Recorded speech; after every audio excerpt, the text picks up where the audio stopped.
Hello friends, நம்ம இதை பற்றி பார்க்குறோம். மல்லி வர பெரிய எபிசோடில் என்ன இன்ட்ரெஸ்டான சுவாரஸ்யமான விஷயம் நடக்க போதாங்க பார்க்க போகிறோம். வாங்க வீடியோக்குள்ளே போயிடலாம். நம்முடைய மல்லி மேலே பார்த்தீங்கன்னா நம்முடைய விஜய் பயங்கரமாக கோவப்பட்டு மல்லி மரியாதையாக வெளியே போயிரு அப்படின்ற மாதிரி ரொம்ப கேவலமாக திட்டி வெளியே அனுப்பிடுறாங்க. நம்மளுடைய அன்னபூர்ணியம்மா நினச்சது ஒன்று அங்கே நடந்தது ஒன்றா இருக்குங்க. நம்முடைய மல்லி வெளியே வந்தது பார்த்திங்கன்னா என்ன சொல்கிறாங்கன்னா, அத்தை நான் பெரியம்மா நான் தான் சொன்னேன்ல, இதெல்லாம் அவருக்கு பிடிக்காது, ஆல்ரெடி என் மேலே கோவத்தில் இருக்கார், அதனால் இதுக்கெல்லாம் சுத்தமாக அவர் இடம் தர மாட்டார் அப்படின்ட்டு. இப்போ பார்த்தீங்களா அவர் கோவப்பட்டதை அப்படின்ற மாதிரி நம்ம மல்லி கோவத்தோடு நம்ம அன்னபூர்ணியம்மா கையில் கத்துறாங்க. ஆமாம், இந்த பஸ் நைட்டுக்கு ஒரு கேடு, இது ஒரு பூ இந்த மல்லிப்பூ ஒரு கேடு அப்படின்ற மாதிரி பார்த்தீங்கன்னா வங்கியை எல்லாத்தையும் உருவி போட்டுறாங்க. வெளியே நம்மளுடைய அன்னபூர்ணியம்மா பிள்ளை ஏன் இப்படி பண்ணுற, நான் உனக்கு நல்லது தான் நினச்சேன், ஆனால் இது இப்படி நடக்குன்னு எனக்கு என்ன தெரியும், நீ எதுக்கும் கவலைப்படாதே, மற்றதெல்லாம் நான் இதுக்கு போகிற நடக்கிறதெல்லாம் ஒவ்வொன்றும் பார்த்து செய்கிறேன் அப்படின்றாங்க. நம்மளுடைய வெண்பா குட்டியும் பார்த்தீங்கன்னா, அம்மா நீங்கள் எதுக்கு கவலைப்படாதீங்க, அப்பா இப்போ உங்கள் மேலே பயங்கரமாக கோவப்பட்டு இருக்காரு அப்படின்றத நீங்கள் வெளியே நடந்துக்கிட்ட பார்த்தாவே தெரியுது. நீங்கள் எதுக்கும் கவலைப்படாதீங்க, நான் டாடா கையில் பேசி உங்கள் மேலே எந்த ஒரு தப்பு இல்லை அப்படின்றத நான் அவர் கையில் புரிய வைக்கிறேன், எடுத்து சொல்கிறேன் அப்படின்ற மாதிரி ஒரு பிஞ்சு குழந்தை சொல்லுதுங்க. இதுக்கப்புறம் நம்முடைய வெண்பா போயிட்டு நம்முடைய விஜய்கிட்ட டாடா நீங்கள் எதுக்கு மல்லியம்மா மேலே கோவப்பட்டீங்க, மல்லியம்மாவுக்கு இங்கே நடந்துக்கும் அதுக்கு எதுவுமே சம்மந்தமே இல்லை, அன்னபூர்ணியா பாட்டி தான் இந்த மாதிரி எல்லாம் பண்ணாங்க அப்படின்றத சொல்கிறாங்க.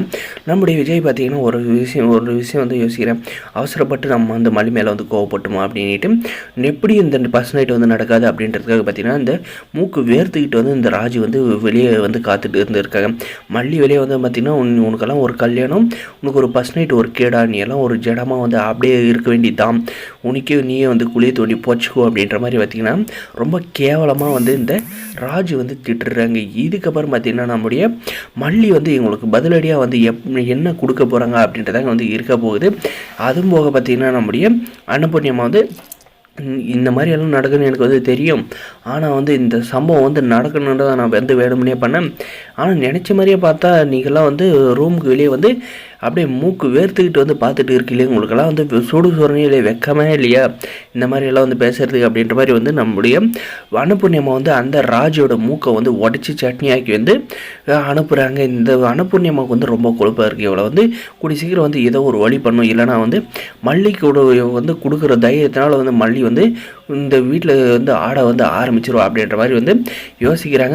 இந்த ராஜு என்ன தான் நினைச்சாலும் நம்முடைய அன்னபூர்ணியம்மாவும் நம்முடைய மல்லி செய்ய நம்ம மல்லிக்கு நம்ம அன்னபூர்ணியம்மா செய்யறதை தடுக்கவும் முடியாது, ஒன்றும் முடியாது, கடைசி கையை கட்டிட்டு வேடிக்கை மட்டும் தான் பார்க்க முடியும். இந்த ரஞ்சிதா போதும்னு கேள்வி இந்த ராஜு எல்லாராலும் வரப்போகிற எபிசோடில் எல்லாம் இது மாதிரி தாங்க நடக்கும்போது இந்த வீடியோ பிடிச்சிருந்து லைக் பண்ணுங்கள், மறக்காது நம்ம சேனலை சப்ஸ்கிரைப் பண்ணுங்கள், முடிச்சிருக்கு ஸ்கிப் பண்ணாது பாருங்கள். தேங்க்ஸ் ஃபார் வாட்சிங்.